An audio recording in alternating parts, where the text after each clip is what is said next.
In our headlines on this Tuesday afternoon, January 10th. Foreign ministers of South Korea and China speak over the phone and reaffirm commitment to bilateral ties and regional concerns, including North Korea.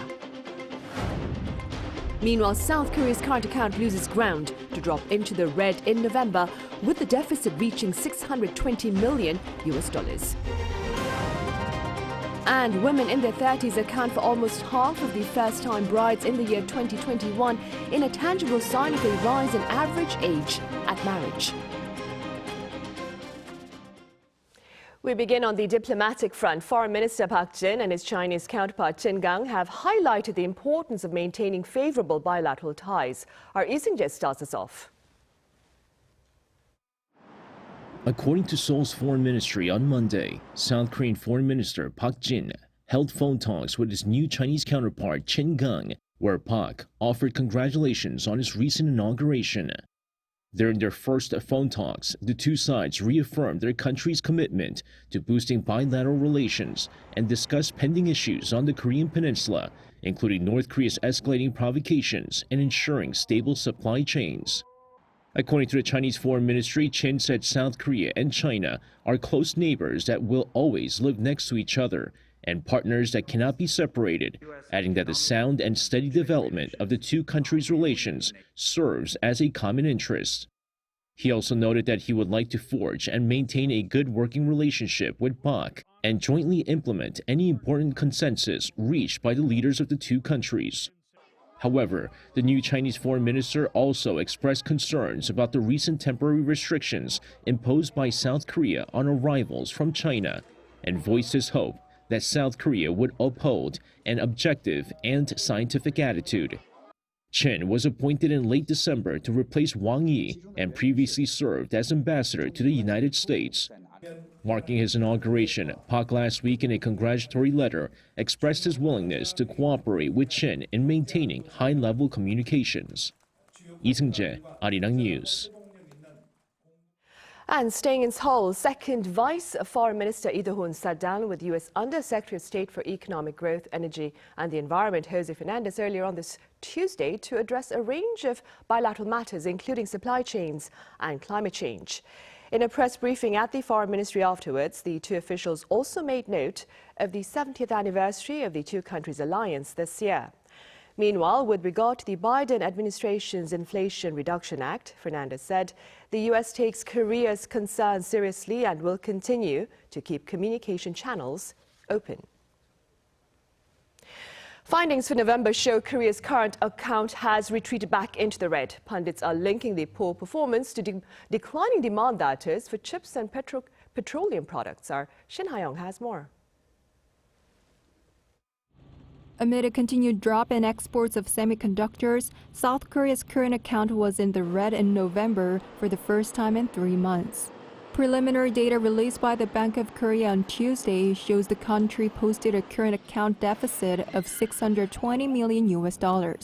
That's down by about $7.4 billion from the previous year. The goods balance, which tracks goods imports and exports, came to a deficit of $1.57 billion in November, falling more than $7.6 billion on year after recording a surplus a year earlier. When it comes to exports, the country exported $51.9 billion of goods, an on-year decrease of 14%. This was mainly due to weaker exports of chips and petroleum products. It's the third consecutive month of exports falling from the previous year after the country posted an on-year decrease in September for the first time in 23 months. Imports, on the other hand, saw an on-year rise of 2.7% to almost $58.9 billion, with a growing cost of importing raw materials. Meanwhile, the service account, which tracks earnings and spending on overseas trips and transport, saw its deficit widen to $340 million. The accumulated current account from last January to November stands at a surplus of $24.3 billion. The BOK forecast back in November that the country's current account for 2022 would record a surplus of $25 billion. To meet that outlook, the country would have to see a surplus of at least $600 million to $700 million in December. Shin Ha-young, Arirang News. And in other economic news, major Wall Street investment banks believe the U.S. Federal Reserve's interest rate hikes will soon hit their peak.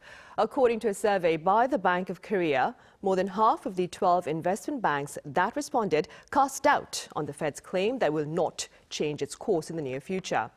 The banks expect Fed authorities to dial down their rate within this year after it reaches 5 to 5.25%. At present, the rate hovers between the 4.25 and the 4.5% range. The average age at marriage has risen in most industrial countries, and this is especially true here in Korea for first-time brides in recent years. Close to half of the brides in the year 2021, that is, who tied the knot for the first time, were in their 30s. Our Ian Jin reports. The latest trend in weddings in South Korea is that there are now more brides in their 30s than in their 20s. The time that a woman's 20s were considered the most suitable age to be married is a thing of the past. According to data released by the Korean Statistical Information Service, KOSIS, on Tuesday, there were 190,000 marriages in 2021, of which 157,000 were first-time marriages. In terms of the age of women being married for the first time, some 76,900, or roughly half, were in their 30s. 71,263, or roughly 45.5%, were in their 20s. 6,564, or 4.2%, were in their 40s, while 798 teenagers tied the knot. This is the first time since records began in 1990 that the first marriages of women in their 30s exceeded those in their 20s. In the 1990s, the yearly average was 333,000 first-time brides in their 20s, far exceeding the 19,000 in their 30s. The figure in the 2000s was 241,000 in their 20s and 31,000 in their 30s. By the 2010s, the gap had narrowed to 173,000 in their 20s and 85,000 in their 30s. For men, 2005 was the year that the number of first-time grooms in their 30s exceeded those in their 20s. Data for 2021 shows that some 9% of men getting married for the first time were in their 40s. The average age of those getting wed for the first time is showing a certain increase to 31.1 years old for women and 33.4 for men. That is at least a 5-year increase from the average ages in 1991, which were 24.8 for women and 27.9 for men. 이은진, Arirang News. Seoul's Labor Ministry has shared a host of changes to better accommodate working parents, workplaces dependent on foreign laborers, and workers' safety concerns. Our Han Sung-woo has details. In an effort to address the country's extremely low birth rate, South Korea is looking to lengthen parental leave for working parents from the current 1 year to a year and 6 months when both are working. That's according to the Labor Ministry, which on Monday briefed President Yoon Suk-yeol on its policy direction for the new year, along with the nation's health authorities and the Ministry of Gender Equality and Family. Labor officials also plan to up the quota of foreign workers on non-professional employment visas to ease worker shortages caused by the pandemic in industries that rely heavily on a foreign workforce. They've decided to issue E9 visas to an annual record high of 110,000 foreign workers this year, and are also seeking to revise the law to allow foreign workers to stay more than 10 years in Korea without having to leave the country and re-enter.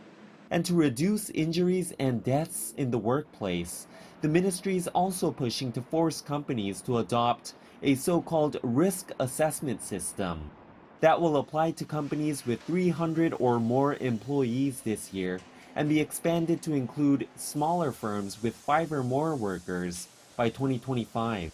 Considering the need to change relevant laws, parliamentary friction is expected, but in his opening remarks before being briefed in the afternoon, President Yoon did stress that politics must not get in the way of improving people's lives.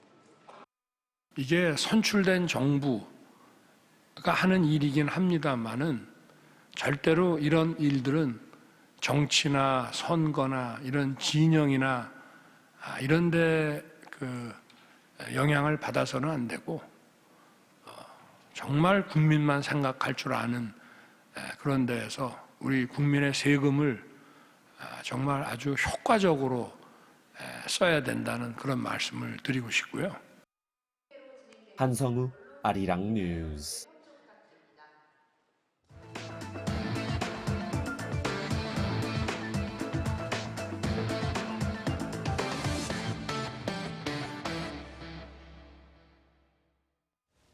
On the local political front, the main opposition Democratic Party's chairman Lee Jae-myung appeared for questioning at the prosecutor's office earlier on this Tuesday amid allegations of bribery.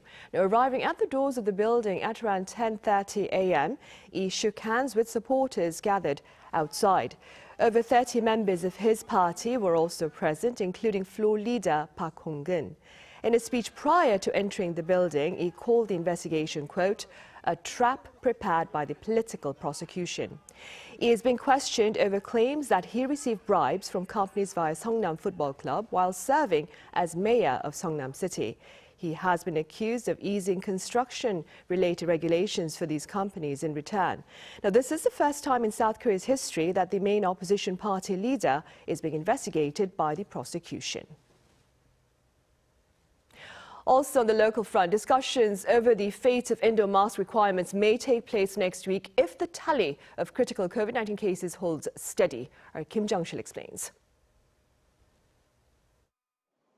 Health authorities in South Korea say they could start discussions next week on adjusting the indoor mask mandate.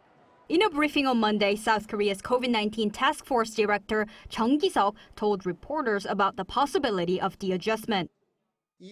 If we see the number of those in severe conditions stably declining this week, we may officially begin discussing next week about the adjustments of the indoor mask mandate. Chung added that South Korea is seeing a decline of about 10% in new COVID-19 cases from the third week of December.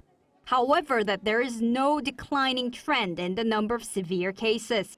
He said it's possible there might be problems involving a new variant or the degree of vaccine immunity or the medicine used for treatment. Chung said it's important that officials take a closer look at the situation. When asked about the possibility of China's recent reopening of its borders posing a threat to South Korea, Chung said it's not likely. Regarding the situation in China, Chung said the number of arriving passengers who tested positive of COVID-19 is very low, saying China's recent reopening of pandemic border controls will not affect South Korea too much. According to South Korean authorities on Sunday, 14.8% of passengers from China arriving at Incheon International Airport on Saturday tested positive for COVID-19. But the number of arrivals from China is likely to increase as the country's one of the biggest holidays, Chinese New Year, or Chunjie, begins next weekend. Kim Jung-sil, Arirang News. Meanwhile, over at the Vatican City, Pope Francis has condemned Iran for resorting to capital punishment against its protesters. In an annual speech to diplomats at the Vatican on Monday, the Pope denounced the death penalty worldwide, adding it grossly violates the basic right to life. He also claimed the death penalty in Iran against its people simply serves to fuel vengeance. Now, these remarks follow the executions of 4 protesters in Iran amid nationwide demonstrations demanding respect for women's dignity. Meanwhile, we share with you a rare piece of some good news for planet Earth. According to a UN report, our ozone layer is on a tangible path to healing. Our Song Yujin has more on this promising development. The Earth's ozone layer is on track for recovery.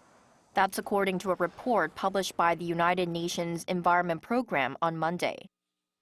A UN-backed scientific panel confirmed that the phase-out of nearly 99% of banned ozone-depleting substances has succeeded in safeguarding the ozone layer, leading to a notable recovery of the ozone layer in the upper stratosphere and decreased human exposure to harmful ultraviolet rays from the sun. The ozone layer is a thin part of the planet's atmosphere that absorbs most of the ultraviolet radiation from the sun. UV radiation can reach the Earth's surface if the layer is depleted, resulting in DNA damage, sunburn, and an increased risk of skin cancer. The report predicts that by 2040, the ozone layer above most parts of the world will have recovered to 1980 levels before the ozone hole was discovered by scientists in 1985. The Arctic will take around 5 more years to recover, while the Antarctic will see its ozone replenished in 26 years.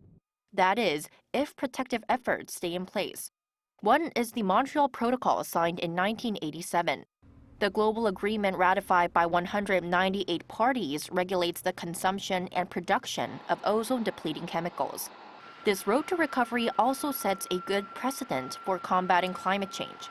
The Secretary General of the World Meteorological Organization says, quote, "Our success in phasing out ozone-eating chemicals shows us what can and must be done as a matter of urgency to transition away from fossil fuels, reduce greenhouse gases, and so limit temperature increase." But there are still risks ahead. One is geoengineering, a large-scale intervention in the planet's natural systems to counteract climate change. The panel also examined new technologies, such as geoengineering for the first time, and warned that of the unintended impacts on the ozone layer caused by methods like stratospheric aerosol injection. Stratospheric aerosol injection is putting aerosols into the stratosphere, aiming to reduce climate warming by creating a cooling effect.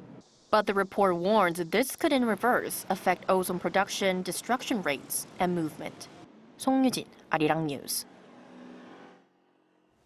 On the technological front, augmented reality is offering the public the chance to virtually indulge in the wonders of some of the world's heritage sites that are off limits. Our Shin Se-byuk shows us how. Colorful layers of white and yellow decorating the wall, soda straws stretching from floor to ceiling, water droplets echoing through the tunnel. You are looking at the secretive inside of Yongcheon-dongul Cave in Jeju, a UNESCO World Heritage Site that's not open to the public. Though access to the actual Yongcheon-dongul Cave may be limited, it's been brought to life with the help of AR and 3D technologies, meaning visitors can interact directly. The Natural Heritage Center in the city of Daejeon provides 6 pieces of immersive content, and one is the virtual tour through the lava tunnel. 10 projectors use 3D scanned data to bring the cave to life. It even features remains of animals, artifacts from the Silla dynasty, and blind cavefish. It was great to see something that you can't see in real life. These were so realistic. Another room presents 2 of the country's nature reserves, Hallasan Mountain and Seongsan Ilchulbong Peak, with augmented 360-degree visualization. I only learned about those sites in books. This exhibition gives me the feeling as if I'm actually at those sites. A tap on a smartphone screen brings dinosaurs to life. Zooming in and out, moving left to right, augmented dinosaurs give visitors a better understanding of the ancient creatures. A smart screen over a mammoth remains shows what the beast would have looked like. It tracks your movement, so you can view it from different angles. The latest advances in technology can preserve natural heritage while teaching people about those sites. Cutting-edge technology like AR enable visitors to interact with natural heritage, though far away, while preserving natural heritage as it is. The center plans to feature all 11 nature reserves in South Korea with AR technology in the near future. It will also expand the exhibition to grant visitors more immersive heritage site experiences. Shin Se-byuk, Arirang News, Daejeon. And in other news, efforts continue to boost rice consumption, which has been on a steady decline. The latest initiative involves incorporating it into popular street food. Our Chung Won-ju tells us how. Innovative ideas to increase rice consumption. This factory processes Korean traditional rice cake, or tteok. When the rice cake is put inside a machine that makes rice cake bars, one comes out wrapped in fish cake batter. Once fried in oil, the rice cake bar becomes a new kind of tteok that can be used to make tteokbokki, a popular street food in South Korea. This new type of rice cake was manufactured to make tteokbokki more appealing. The main ingredient is gyeonggi rice that's expensive but also high quality. To give it a new taste, the tteokbokki is coated in fish cake, and though the price is a bit expensive, consumers reacted positively to the improved taste. Another business combines rice cakes with sausages. They can be prepared in various ways such as tteokbokki and has recently been a popular part of school lunches. We've maximized sales by combining rice cakes with sausages and selling them in convenience stores or using them for school lunches. I think it'll also contribute to the promotion of rice consumption. Domestic rice consumption in recent years is roughly 155 grams per person per day, which is only half of what it was in the 1990s. That's why developing a variety of rice-based foods is an urgent task. Since food trends have changed a lot and consumer needs are diversifying, developing various types of foods to promote rice consumption is needed. 정은주, Arirang News.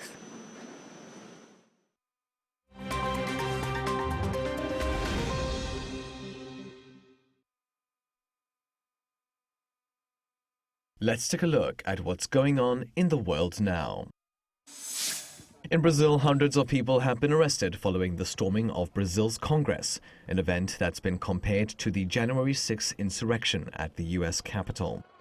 Around 1,500 people have been taken into custody so far. This comes after supporters of former President Jair Bolsonaro broke through security barriers and entered buildings linked to all three branches of the country's government in Brasilia. At a pro-Bolsonaro encampment outside the country's military headquarters. On the same day, a letter signed by Brazilian President Lula da Silva and the heads of the Supreme Court, Senate and Lower House denounced acts of terrorism and vandalism and vowed to take legal action. The writing came a week after leftist President Lula da Silva was sworn into office. Tensions had been brewing since Bolsonaro lost the October 30th presidential runoff election and has refused to concede defeat. Meanwhile, in Germany, hundreds of climate activists are in a standoff with local authorities in the condemned village of Lützerath. The village is said to be swallowed up by the expansion of the Garzweiler mine, operated by local energy company RWE. But activists have dug in, setting up inside abandoned homes. This despite a court order to evacuate the area. Authorities say protesters have until Tuesday to leave, after which clearance operations begin. The standoff comes as the country faces an energy crisis brought on by Russia's war on Ukraine that has left Germany without much-needed gas supplies. Despite Germany's previous move to rely less on fossil fuels, the shortfall is now being partly addressed by using more coal. And finally, captain of the Wales national football team Gareth Bale announced on Monday his retirement from the sport. Bale has played 113 matches for the country and is the national team's all-time leading goalscorer. Widely considered one of the greatest wingers of his time, he has also won 5 Champions League titles in his career with Real Madrid. On the same day, France national team captain Hugo Lloris announced his retirement from international football. The 36-year-old Tottenham Hotspur goalkeeper led France in 2018 to their second World Cup title and captained the team again to the final in 2022.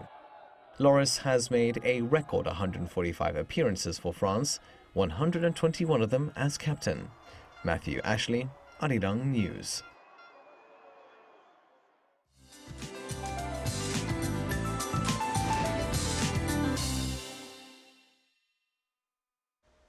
Hello, I'm Lee Jae-myung with the latest weather updates. It was only a couple of weeks ago that we were seeing morning temperatures way below -10 degrees and rarely seeing highs above freezing in the capital region.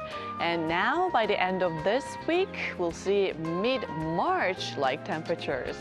Thus-wise, the toxic air that covered most of Korea for the last few days has finally improved, although Chungcheongbuk-do and Gyeongsangbuk-do provinces are seeing bad levels of air quality that will remain bad all day. Then the air quality becomes poor again in the capital and Jeollabuk-do province tonight. Afternoon highs are similar to yesterday under mostly sunny skies across Korea, with dry weather advisory remains in place in East Coast regions, that's including Busan and Ulsan. After a brief warm-up this week, a nationwide mix of rain and snow will bring wintry weather into the country again next week. With that in mind, here's a look at the weather conditions around the globe.